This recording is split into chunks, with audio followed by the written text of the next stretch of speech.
Hello everybody, my Whyville tour is going to be of the Dragon Castle, which is located right here. And in the Dragon Castle is where you study about genetics through breeding dragons. So the first thing you do is you get into the Dragon Castle and there's a pre-survey that you can take. You have the option of skipping it, but you do get some clans for completing the survey. And it's pretty much just a multiple choice question, going over a bunch of topics about genetics to get a little background information of your prior knowledge before actually doing the breeding of dragons. Once the dragon pre-survey is either taken or skipped, this is the page that you are taken to. This is the challenges page. On this page, as you scroll down, lists lots of challenges that students can do, and at each challenge the goal is to attain one of these prizes. Now the catch is that they can't just jump right in and do one of these challenges. At each one, when they open it, they have to actually create the dragons that are presented. So for example, they're going to have to create a dragon that's not shiny, because in this case there's a magnetic troll that would be attracted to that shiny skin.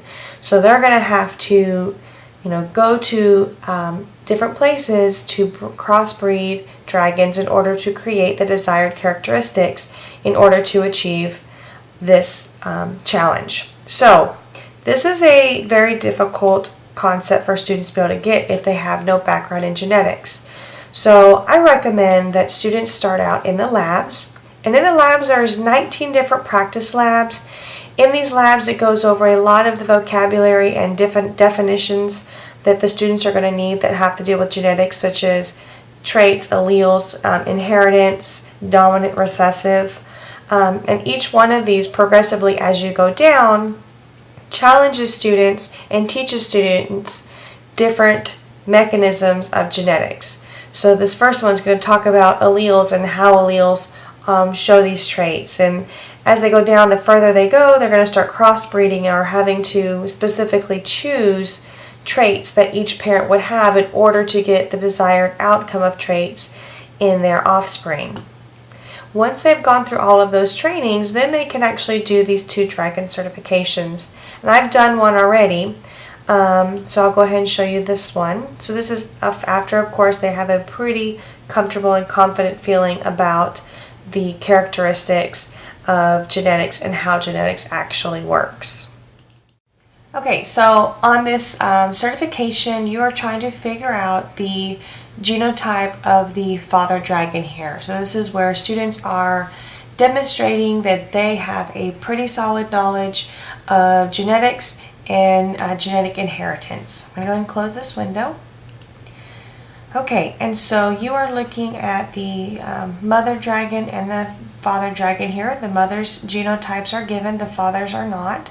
So I'm going to go ahead and scroll down here and hit breed, so I can see kind of what the genotypes of the offspring are going to look like. So based on the offspring and comparing that to what the mother's genotypes are, you're going to go through and try to guess what genotypes the father would have in order to get the outcome of the offspring. So when it says ready to answer, they basically get a drop-down menu for each genotype. So of course they had to take into account that, okay, father shiny, has wings, no arms, has a leg. And so they can say, okay, this first one, the mother is shiny, the father was shiny, but there are some non-shiny offspring. So they have to figure out, okay, they have to have some non-shiny traits. The second is wings. Some of the offspring have wings, some don't, so we're going to say father has both characteristics. As far as arms go, the father had no arms, so we're going to say no arms, no arms. And then as far as legs go, the father and mother both have legs, but some of the offspring don't, so we're going to say that they have traits for legs and no legs. So the child or the student would put in their guess as to what the father's genotype would be and hit submit. And in this case we were correct, so we're going to hit OK and go back to our Okay, so we were taken back to the Dragon book, which is the main page of the challenges page, and if I scroll down I will see that I did in fact get my Dragon Certification 1 listed here, and it is also listed on my labs page. So at this point, if a student were to complete all of these and get both certifications, I think they should be more than ready to attack one of these challenges or multiple challenges to try to create and design their own dragon in order to make these goals. So let's say, for example, I was trying to get the magic troll. It's the first one listed. And so I'm going to go ahead and start trying to create my desired offspring. So I would go to Dragon Layer 1, and there's tutorials here. It's going to explain to you how your dragons are going to breed. You collect your eggs. You can look at alleles, and once you collect the egg and you own that own baby dragon, then you can use that dragon to crossbreed with other dragons or to use them for other challenges. So in doing that initial crossbreed, this is the dragon that I came up with in that first layer. Obviously it does not meet the criteria needed for this one, so I just happened to be looking and I was able to notice that my dragon matched the needs for the swimming dragon. So I would click on this. So if you ever just happen to have a dragon that matches for another